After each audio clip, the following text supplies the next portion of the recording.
आज हम एक ऐसी पावन कथा का श्रवण करने जा रहे हैं जो न केवल हमारे मन को शांति प्रदान करेगी अपितु आत्मा को भी निर्मल बना देगी। यह कथा है आकाश गंगा तीर्थ की। श्री सूत जी कहते हैं, तपोधनो, रामानुज नाम से प्रसिद्ध एक जितेंद्रिय विष्णु भक्त ब्राह्मण थे। धर्मात्मा रामानुज ने वानप्रस्थ आश्रम में स्थित होकर आकाश गंगा तीर्थ के समीप तपस्या की। गर्मी में भगवान विष्णु का ध्यान करते हुए वे पंचाग्नि के मध्य में स्थित रहते थे। वर्षा में खुले आकाश के नीचे बैठकर मुख से अष्टाक्षर नमो नारायणाय मंत्र का जप और हृदय में भगवान जनार्दन का ध्यान करते थे तथा जाड़े में जल के भीतर निवास करते थे। वे समस्त प्राणियों के हितैषी, जितेंद्रिय तथा सब प्रकार के द्वंद्वों से दूर रहने वाले थे। उन्होंने कितने ही वर्षों तक सूखे पत्ते खाकर निर्वाह किया।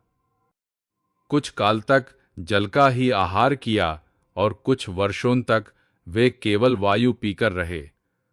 तदनंतर उनकी तपस्या से संतुष्ट होकर भक्तवत्सल भगवान विष्णु ने उन्हें प्रत्यक्ष दर्शन दिया।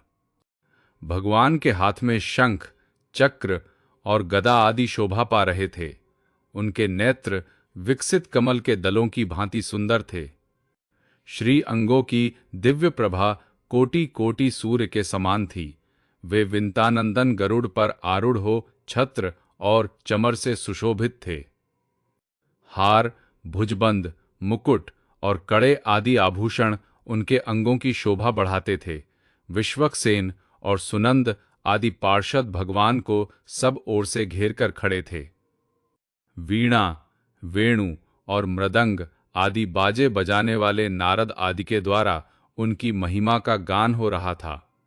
भगवान का ऐश्वर्य परम उत्तम रूप से प्रकट हो रहा था। वे पीतांबर से शोभायमान थे। उनके वक्ष सथल में लक्ष्मी का निवास था। श्याम मेघ के समान उनकी कांति थी। दोनों पार्श्व भाग में खड़े हुए सनक आदि महायोगी भगवान की सेवा में लगे थे।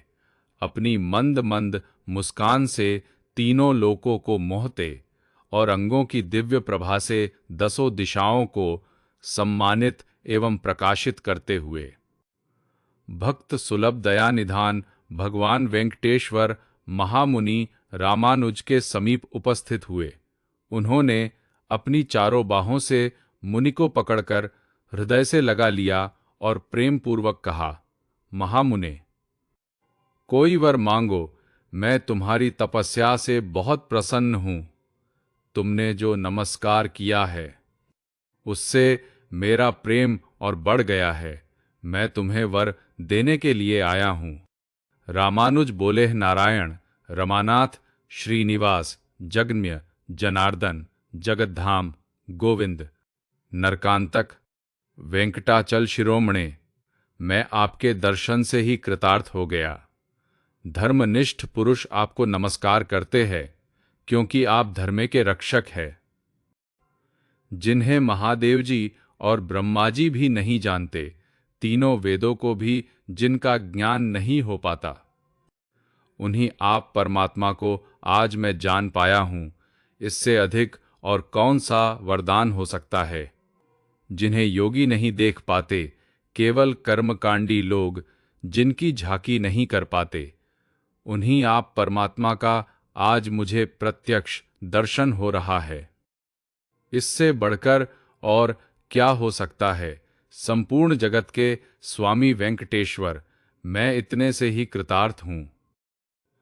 जिनके नाम का स्मरण करने मात्र से बड़े बड़े पातकी मनुष्य भी मुक्ति प्राप्त हो जाते हैं, उन्हीं भगवान जनार्दन का आज मैं प्रत्यक्ष दर्शन करता हूं। प्रभु, आपके युगल चरणारविंदों में मेरी अविचल भक्ति बनी रहे। श्री भगवान ने कहा, महामते रामानुज, मुझ में तुम्हारी दृढ़ भक्ति हो। ब्राह्मण, मेरी कही हुई दूसरी बात भी सुनो। जब सूर्य मेष राशि पर जाते हैं। उस समय चित्रा नक्षत्र युक्त पूर्णिमा होने पर जो लोग आकाशगंगा में स्नान करते हैं वे पुनरावृत्ति रहित परमधाम को प्राप्त होते हैं। रामानुज, तुम आकाशगंगा के समीप ही निवास करो। प्रारब्ध कर्म के अनुसार प्राप्त हुए इस शरीर का अंत होने पर तुम्हें मेरे स्वरूप की प्राप्ति होगी। इस विषय में बहुत कहने की क्या आवश्यकता है।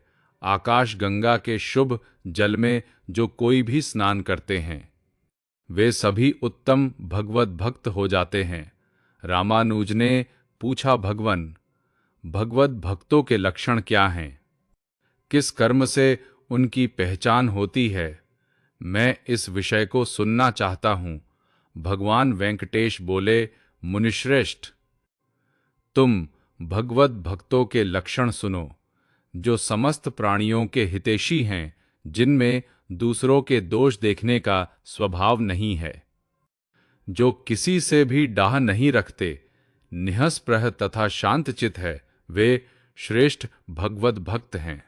जो भक्त मन, वाणी और क्रिया द्वारा दूसरे को पीड़ा नहीं देते और जिनमें संग्रह करने का स्वभाव नहीं है तथा उत्तम कथा श्रवण करने में जिनकी सात्विक बुद्धि संलग्न रहती है तथा जो मेरे चरणारविंदों के भक्त है, जो उत्तम मानव माता पिता की सेवा करते हैं, देव पूजा में तत्पर रहते हैं, जो भगवत पूजन के कार्य में सहायक होते हैं और पूजा होती देखकर मन में आनंद मानते हैं, वे भगवत भक्तों में सर्वश्रेष्ठ हैं।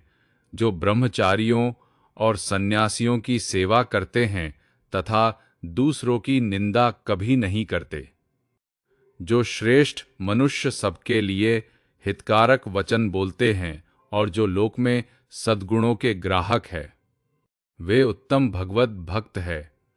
जो सब प्राणियों को अपने समान देखते हैं तथा शत्रु और मित्र में संभाव रखते हैं, जो धर्मशास्त्र के वक्ता तथा सत्यवादी हैं और जो ऐसे पुरुषों की सेवा में रहते हैं, वे सभी उत्तम भगवत भक्त हैं। दूसरों का अभ्युदय देखकर जो प्रसन्न होते हैं तथा भगवान नामों का कीर्तन करते रहते हैं, जो भगवान के नामों का अभिनंदन करते, उन्हें सुनकर अत्यंत हर्ष में भर जाते और संपूर्ण अंगों में रोमांचित हो उठते हैं, जो अपने आश्रमोचित आचार के पालन में तत्पर अतिथियों के पूजक तथा वेदार्थ के वक्ता हैं, वे उत्तम वैष्णव हैं। जो अपने पढ़े हुए शास्त्रों को दूसरों के लिए बतलाते हैं और सर्वत्र गुणों को ग्रहण करने वाले हैं, जो एकादशी का व्रत करते, मेरे लिए सत्कर्मों का अनुष्ठान करते रहते, मुझमें मन लगाते, मेरा भजन करते, मेरे भजन के लिए लालायित रहते तथा सदा मेरे नामों के स्मरण में तत्पर होते हैं, वे उत्तम भगवत भक्त है। सद्गुणों की ओर जिनकी स्वाभाविक प्रवृत्ति है, वे सभी श्रेष्ठ भक्त हैं। आप सभी भक्तों को हृदयपूर्वक धन्यवाद।